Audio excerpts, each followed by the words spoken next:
Breaking news. This is Committed to Crime. Hey everyone, welcome back. It's Committed to Crime. Hey guys.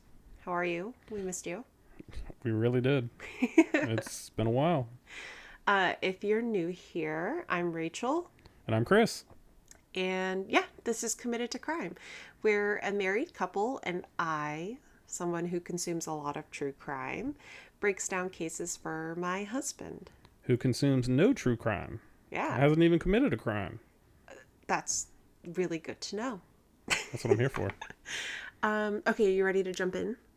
Absolutely. Let's get to it. All right. Today, I am going to tell you about what was a cold case for almost 30 years. 30 years? Jesus. Sources include WTAP, which is a news station out of Parkersburg, West Virginia. Shout out to WTAP. They had a really in-depth coverage of the trial. The News and Sentinel, Marietta Times, newspapers.com, which is an archival site that has a lot of great resources of newspapers that were published. Like for just West Virginia or just in general? No, like everywhere. Globally, I think. That's nuts. At least the country. Yeah, and it's hard because on Google and stuff, everything's like so saturated. So newspaper helps me filter out genuine news articles. Well, that's good at least. It makes it easier on you, right? Yeah. And so the papers I pulled from newspapers.com are the Tribune, the Blade, and the Newark Advocate. And lastly, we have state resources, including the Ohio Attorney General and Ohio's Department of Rehabilitation and Correction. So the crime took place in Marietta, Ohio. And I keep wanting to say Georgia because there's a Marietta, Georgia, isn't there? There's also a Marietta Hotel. The Marriott? So there's not one. And so anyway, this West Virginia outlet covered like the whole trial. So that's where I pulled a lot of stuff. So on March 5th, 1995, so back it up 30 years. When I was 3. Oh, yeah. Yep. Around 4:15 a.m., a man driving to work noticed flames in the distance. It was moments later that he realized it was actually a mobile home that was on fire. Authorities were immediately alerted of the fire off of Route 2 in Waterford, Ohio. Emergency responders surveyed the home after the fire and found 28-year-old mother of 4, Kimberly Fulton, and her youngest son, who was only 17 months old, Daniel, deceased at opposite ends of their mobile home. And then just side note, every source referred to her home specifically as a mobile home, I guess because that's officially what it's called in like legal records. So I kept it like that throughout, just in case it's significant at all. Yeah, but if it doesn't move, is it considered a mobile home? I don't know how to respond to your Because I feel like an RV is a mobile home, right? Yeah, but you know what I mean. Or like those like people... a prefab home. Okay, back to the case. You ready? Yeah. Who was Kimberly Fulton? I have no idea. Kimberly K. Paxton Fulton was born November 12th, 1966 in Marietta, Ohio, which is a river town in southeastern Ohio, only 11 miles from Parkersburg, West Virginia. So that answers that. So yeah, they're border It's like states Delaware. then. Yeah, we know geography. We're good. It is actually the oldest city in Ohio and was the first organized settlement in the U.S. Northwest area. So it's actually called the Pioneer City. But Lewis and Clark didn't mention it once.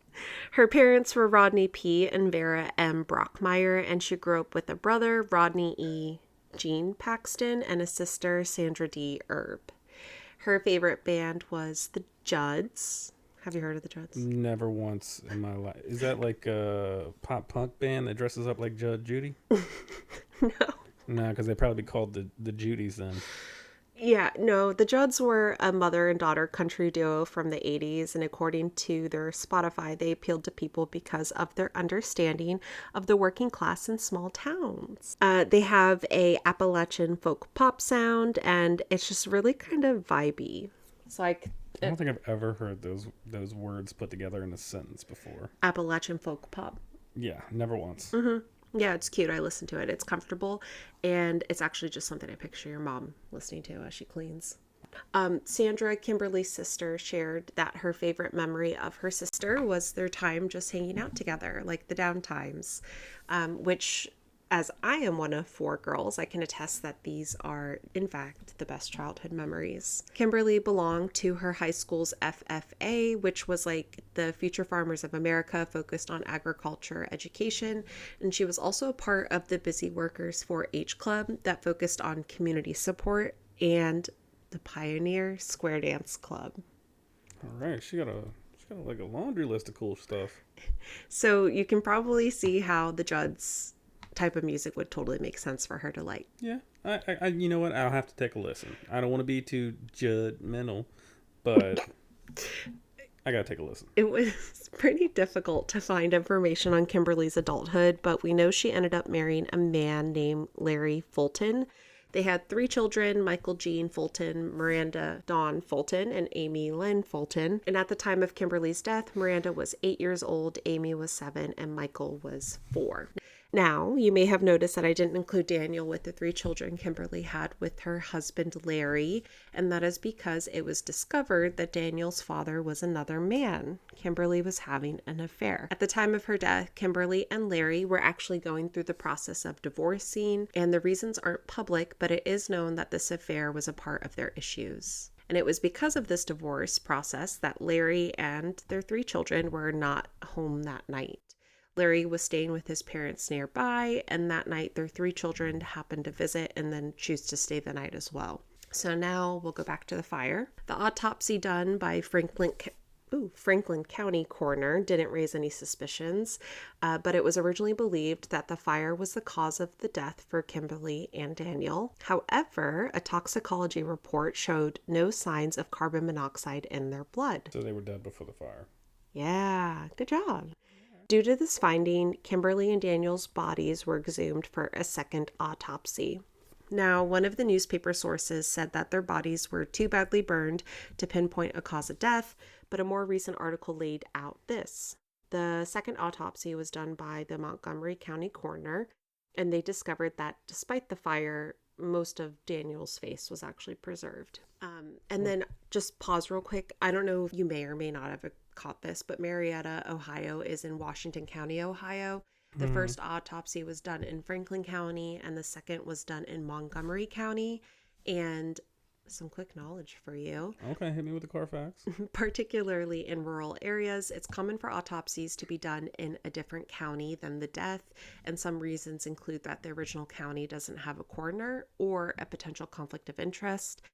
And nothing I found stated the reason in this case, so I don't know, I just thought it was interesting to know. Yeah, I wonder why they would, like, you're moving a body to a different county.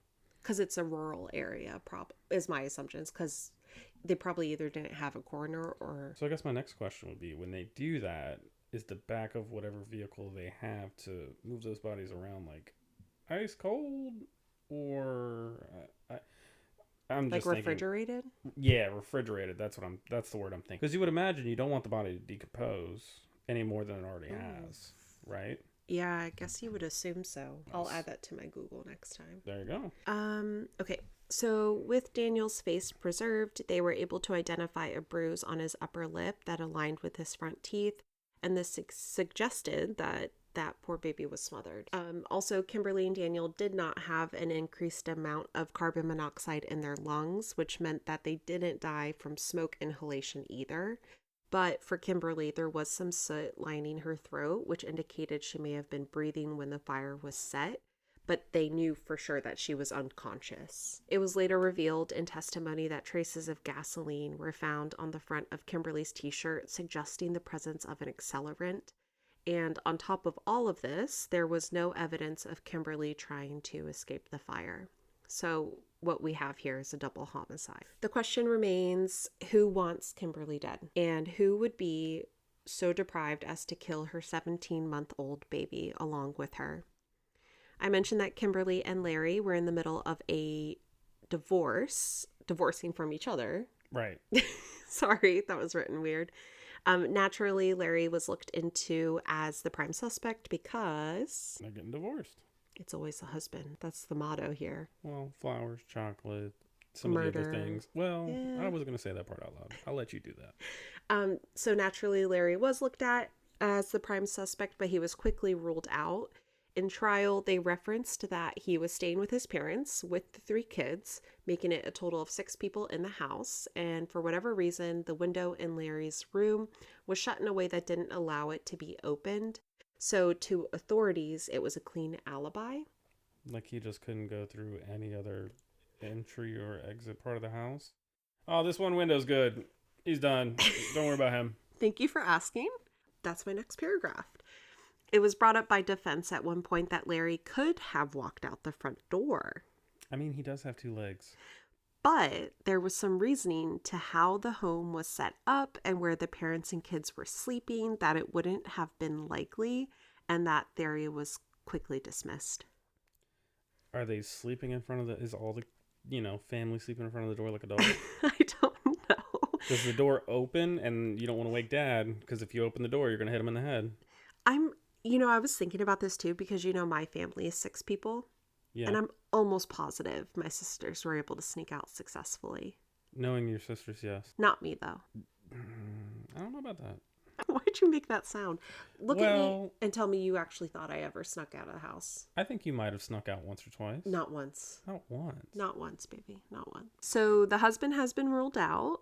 Mm-hmm. Who is the next primary suspect? The person that she's having an affair with. Yeah, look at you. Junior detective. Was that her dad? Or the guy's dad? Baby Daniel? Oh, no. I thought it said that the person that she was having the affair with was the guy's dad. No, it's the father of her baby. Oh. Interestingly, Daniel's father was barely mentioned in any recent articles of the trial.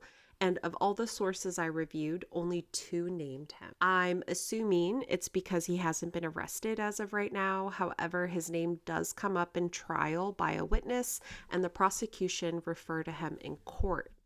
Daniel's father was a man named Donovan Hara.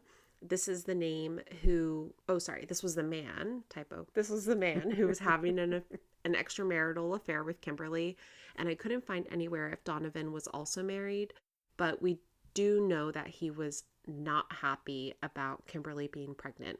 When Kimberly became pregnant, Donovan was insistent that she get an abortion, and he didn't want Daniel, and most importantly, he didn't want to pay for Daniel. So he didn't want to have the baby, but he had no problem making the baby. As Kimberly's oldest daughter, Miranda, was quoted saying, she being Kimberly, was always loving, caring, and always involved in their lives. Her kids always came first.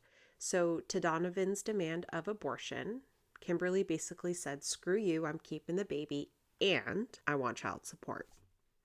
At the time of her death, Kimberly was in the process of taking legal action against Donovan for child support, and interestingly, the date of their court hearing was scheduled for March 30th, 25 days before the murders. In 1998, 3 years after the murders, authorities made an arrest. But it wasn't for Donovan. It was for his friend, Scott Hickman. Scott is arrested and held on $1 million bond, and at this time, it is shared that no other arrests were being made, but that it was a possibility. Unfortunately, I don't have the details of what evidence there was on Scott at this time, but apparently it wasn't enough for a grand jury to indict him because 3 weeks later, they determined there wasn't sufficient evidence to proceed with trial. So the case went cold, but Kimberly's family and children continued to fight for justice. So let's fast forward 22 years. It's November 2017 when Miranda, Kimberly's oldest daughter, heard about a cold case team of 2 veteran law enforcement officers, Detective Jeffrey Sievers and Detective Bruce Schuck. The duo had solved a few other cold cases, and Miranda wanted to let them know about Kimberly's case and that there was still a lot of interest to get it solved. The cases reopened in 2019, and Detective Sievers and Schuck worked with the Ohio Attorney General's Bureau of Criminal Investigation to get the case solved. I said that without messing up. That's very good. That was a lot. The team reviewed 15,000 documents related to the case and even put up a billboard with a tip line to try to bring in tips. Detective Sievers was quoted talking about the case and that he just knew someone had to have known something, and that the acts were so horrific that they had to be weighing on someone's conscience. He thought it was a matter of time before someone came forward. And if we fast forward again just about 2 years, on October 20th, 2021, Scott Hickman is again arrested. This time he's indicted on 4 counts of aggravated murder, and 2 counts of murder. What's the difference between aggravated murder and regular murder? Thank you for asking. I included that. Okay, because you knew I was going to ask. I did a Google search. Okay. Legal lesson. In Washington County, Ohio, where the trial took place, murder is defined as the purposeful killing without proof of premeditation or special circumstances versus aggravated murder being purposeful murder with premeditation or under special circumstances. Special circumstances could be something such as the killing of a child under 13 during another violent felony. So, what would have made Scott technically charged with aggravated murder since he is just like the guy's buddy? Well, they're saying he committed the murders. So it would just be regular murder, right? Well, it's aggravated because of Daniel was under 13. Right. And then also there was a violent felony. So I don't know if, actually, now that you asked that, I'm not quite sure if arson played into it at all. I didn't see them go after arson, I imagine, because murder is a big enough offense that they wanted to go after. I would imagine that it's because they were, Kimberly and the baby were basically, roughed up. Unfortunate. So maybe that's why it gets elevated to aggravated? Yeah, not only with the age, but because of everything else. Because they couldn't find carbon monoxide in their system. So I'm thinking maybe that plays a role. Oh, I see what you're trying to say. Like they were killed before the fire, so right. That's an additional. Yeah. Okay, so the Bill of Particulars filed in Hickman's case outline a version of the events authorities believe to be true. I'm going to state them for you. Okay. In the early morning of March 5th, 1995, Hickman picked up an unnamed guy. This guy is still unnamed.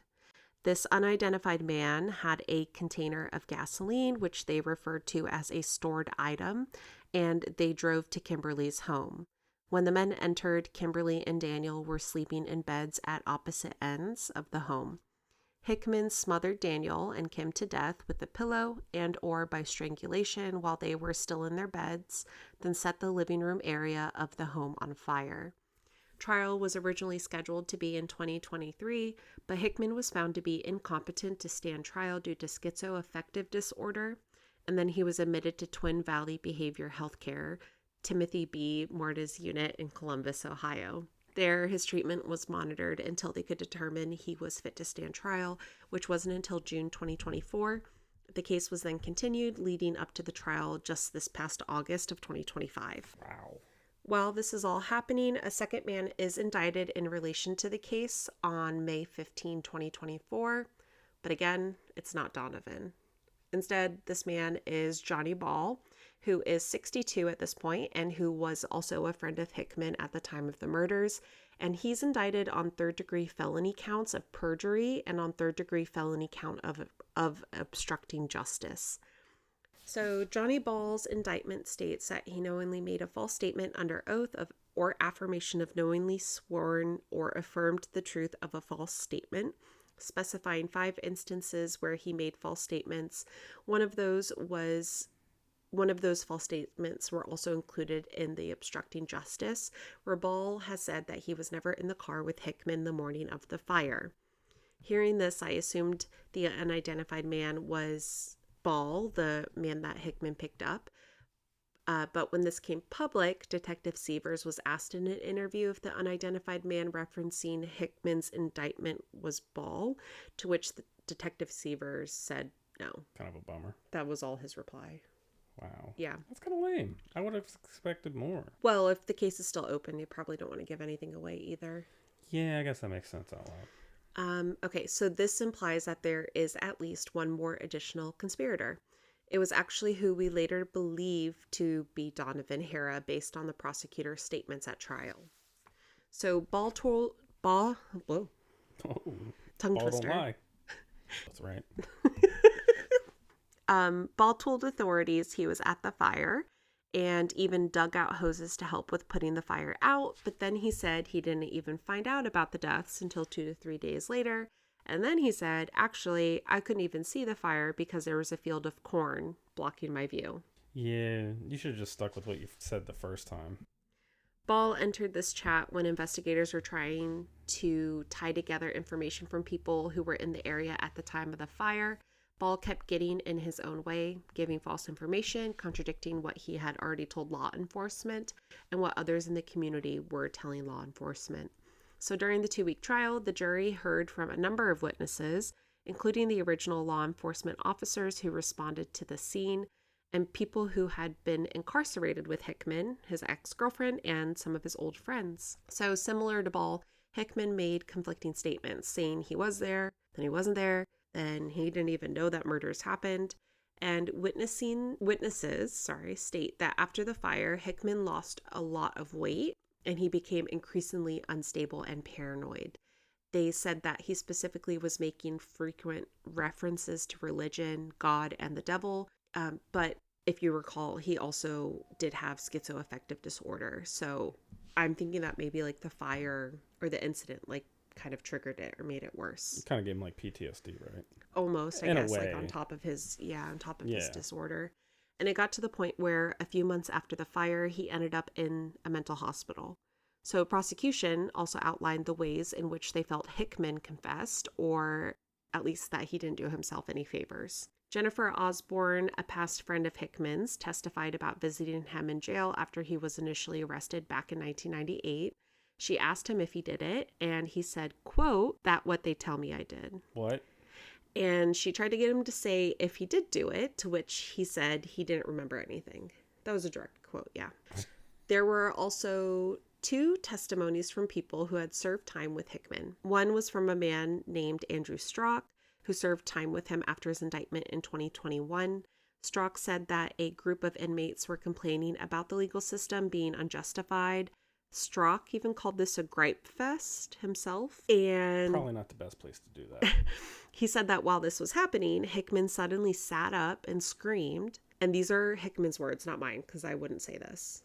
Okay. Quote, "You mean like setting a cheating whore on fire," unquote. Not a good look. I can't quite place how that fit into the conversation, but Strock said that he would never forget those words for as long as he lives. The other man, yeah, that's intense. It is intense. Like setting a cheating whore on fire. Yeah. I just think that's intense. The other man was a man named Larry de Freitas, who also served time with Hickman. And according to Larry, de Freitas, because Larry's also the name of Kimberly's ex-husband, but this is not that Larry. No. Hickman made frequent references to a crime he claimed to have committed. And one time he said, quote, "to have murdered before and will murder again," unquote. Hickman's ex-girlfriend also testified via a recorded testimony. Mary Francis was dating Hickman during the murders up until December of that year. And Mary makes a direct accusation, and she actually points a finger directly at Donovan. So at this point, the prosecution is arguing that Donovan wanted Kimberly and Daniel dead due to not wanting to pay child support and enlisted his friend for help. But it's Mary who flat out says that Hickman confessed to her that Donovan was the one to smother Kimberly and Daniel. Oh, I thought, when you first started that, I thought you were going to tell me basically he's the mastermind who fooled his 2 dumb friends into doing something like this. I wouldn't be surprised. I mean, he's the one who... Right, but what I'm trying to say is like... Allegedly. Because allegedly, of Donovan course. has... Allegedly. Nothing has come out against him. Yeah. Officially. Well, allegedly, what I'm thinking, and this is from what you said, is that he convinced his 2 friends, allegedly, to go in there and do it while he was at, like, Whataburger or whatever, and just sat by a phone, because it was 98. Oh, like that he wasn't even there. Right. Like, he was basically, hey, do me a solid, like, jokingly, allegedly. Sure. I see. And then, they took matters into their own hands and committed those atrocities and whatnot. Well, it sounds like, according to Mary, the ex-girlfriend, that it was Donovan played a hand in it. So I'll point out that during this testimony, Mary says that Hickman was not with her earlier in the night before the murder, but the defense reminded her that her original statement was that they were together, which also served as part of Hickman's initial alibi. I don't put too much into that, given the other evidence, and she says herself that it had been 30 years and she'd been through a lot, so... Yeah, that makes sense. She's like, she could have gotten mixed up. up. That's a long time. Yeah, it is. I can't even remember what I did last week. Same. Yeah, terrible. One thing I wanted to mention that I found interesting was a quote taken from Mary in which she said, quote, he told me to stay on his left side because his right side was evil. Oh, like an angel and the devil kind of thing on your shoulders? Yeah, kind of, but he's saying it's two parts of him. So he's bipolar. Well, schizoaffective. Okay. He's saying that, like, don't cross me because you won't like the bad side. You know what I mean? Right. That makes sense. He's like, hey, stay on my right side. What would you do if I said that to you? What would you do if I turned to you and said, stay on my left because my right is evil? I already do. I stay on your good side. I don't know. That's a weird way to say that. It kind of freaked me out a bit. I feel like it's just like a... That would scare me. If you said that to me, I'd be like, oh, no, thank you. Yeah. I mean, could you imagine like anyone saying that to you? And you just would have to sit there and go, hey, man, what the fuck? Yeah, that's what I'm saying. What do you mean it's evil? Right. That's what I'm saying. That's absurd. It's during the trial that we also learn about Donovan and his part in the circumstances of the murder. I mentioned a few times his unwillingness to pay child support, and that unwillingness went even beyond Daniel's life. Okay. This is so shitty. Yeah.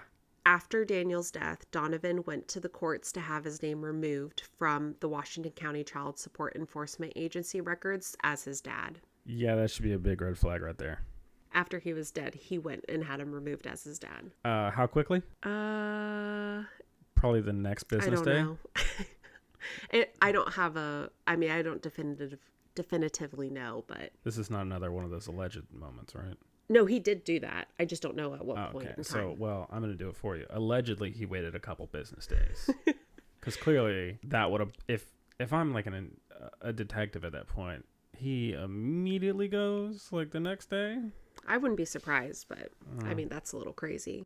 Closing statements lasted 3 hours, and during that... Lord. What? 3 hours? Oh, sorry. That's so long for closing statements. Yeah, that is actually a long time for closing statements. During that, Hickman's attorney Owens is quoted saying, quote, a double homicide because he didn't want to pay child support? Really? Yeah, that's what the whole point of the Snicker bar commercials are. What? You know, like, you're not you when you're hungry. Have a Snickers. Like that kind of thing. But just like way more extreme. Yeah, you're going to have to elaborate. So you like, you know in the commercials when people are like, like angry and stuff, right? Yeah. And then somebody's just like, hey, you're not you when you're hungry. And then they hand them a Snicker bar. Do you see what I'm saying now? No. Okay, you're not you when you have to pay child support is pretty much what it is. Oh, and he's like making a joke of it. Right. He's treating it like a Snicker bar commercial. He's treating it like a Snickers commercial? Yeah. Like a haha light thing? Yeah, that's what the way that I'm viewing the lawyers taking it is like, you're not you when you have to pay child support. But when you say that, it sounds like you're saying as an excuse. It sounds like that's what the lawyer was trying to do, was use the child support as an excuse. No, he's laughing at it. He's like, you're really telling me my client killed someone because of child support? Like, are you so serious? I misunderstood that. I misread the room. Similar to the lawyer. Yeah, that guy, he's really professional. Not a great human. People have killed for way less. Yeah, people have killed for way less. In the prosecutor's closing arguments, Senior Assistant Attorney General Dan Casares is quoted, 30 and a half years ago, Kim walked this earth and Daniel crawled. They came home one night, went to bed, and didn't wake up. And I share that just because it hit me, because Daniel really was still a baby. Like, he was just crawling. Yeah, I don't know whatever would convince somebody to go, just even go through with like any sort of negative thing the minute a child is involved. Yeah. That's the one thing I don't get. Yeah.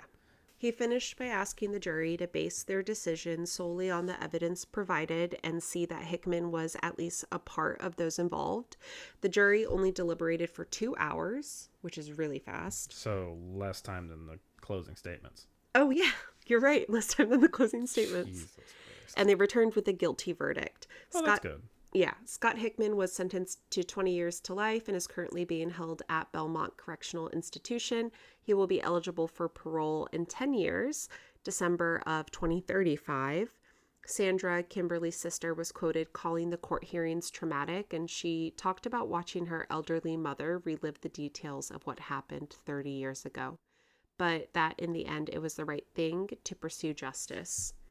So the guy, Scott, is what, 62? That was Johnny Ball. Johnny Ball was 62. How old was Scott? He's in his 50s, I believe. He didn't get long enough. If he's gonna, if 10 years for parole, potentially, but if we look at his history and the statements he's made, and if he continues to act like that while incarcerated, I don't know that would be likely. Well, hopefully nobody gets on his evil side. Yeah. Stay on my left side, not my right side. Yeah. But again, like the detectives throughout this case have kept saying that there could potentially be more arrests. So Donovan's not a part of it. Not right now, no. He has not, nothing has come out against him. The only thing was that, at least the only record I have was when they were in trial and Hickman's ex-girlfriend directly named him by name. And then the prosecution brought him up by name as well, so. But they never had him come to trial. It doesn't seem like they have any evidence, at least that they're sharing. So they couldn't even bring him to the police station? I'm sure they questioned him, but I don't have the details on that. Okay. So yeah, I'm going to continue to follow this closely to see what comes of Johnny Ball's perjury case and if they include him in charges for murder. And I'm really interested to see where Donovan ends up landing. Again, there's like nothing on him and there's no statement from authorities on if they're pursuing him. But they are very tight-lipped about it and have said that they're still looking to identify that third person. So I'm sure it'll only be a matter of time. That's absurd. But I want to end this on a lighter note and share something with you that I just thought was a little funny. Okay, go on. Separately. Okay, so the fire was March 5th. Okay. Which was reported on page 3 of the Newark Advocate on March 7th. So 2 days. There was a headline on the same page that caught my eye. Do you want to hear about it? Yeah, absolutely. Okay. The headline was, "Brawl at Church Leads to Arrests." They're fighting on Sundays now? In East St. Louis, Illinois, Reverend Albert Jones was resigned as pastor due to allegedly misusing more than $200,000 of church funds intended for construction. Do you want to know what the fight was? Of course you do. Yeah, well, obviously, but can I take a guess? Sure. Did he buy a nice car? No, that's not the fight. I don't know what he did with the money. Well, I'm saying with the money. Oh, I have no idea. Was the fight about a woman? The fight was about the Reverend. Okay. And it was more than a dozen women of the First Baptist Church that got into fisticuffs over whether or not Reverend Jones did it and should have resigned. 4 were arrested. Did what? Oh, the money, the misuse of the money. But 4 of them were arrested. He had women in there fighting? Over 12 women were literally got physical over it. He knows how to split a room. He learned something from Noah. No, not Noah. Who's the guy who's Moses? Oh my God, man. Oh my God. He split that room like Moses. He had them in there fighting like sea turtles trying to get back in the water. That's nuts. Anyhow, that's the end of our case today. Cool. Yeah. I'm so glad that we're back here. Me too. This was a lot of fun. Yeah. I mean, we still got a lot, a little kinks to work out here and there, but hey, this was great. I thoroughly enjoy this. Oh. That and I get to hear you break down something that you're passionate in is really cool. Even if it is horrific shit. Yeah. I mean, that part, not super stoked on, but I mean, you live and learn. Well, thank you guys for being here. We'll be posting weekly, so make sure you follow on your preferred podcast platform. You can also find us on Instagram at Committed to Crime Pod. Send us a DM or email us your case suggestions at committedtocrimepod@gmail.com. We can have people email us case suggestions? Yeah, slide into the DMs. Well, we're married, so... Oh, you mean for the podcast? Yes. Okay. Well, you hear that. As a married man, you're like, well, don't want that. But hey, that's cool. I didn't know that they could do that. Yeah. Thanks for joining us, guys. We really appreciate it, and we look forward to bringing you more crimes. We'll see you next week. I'll see you next week.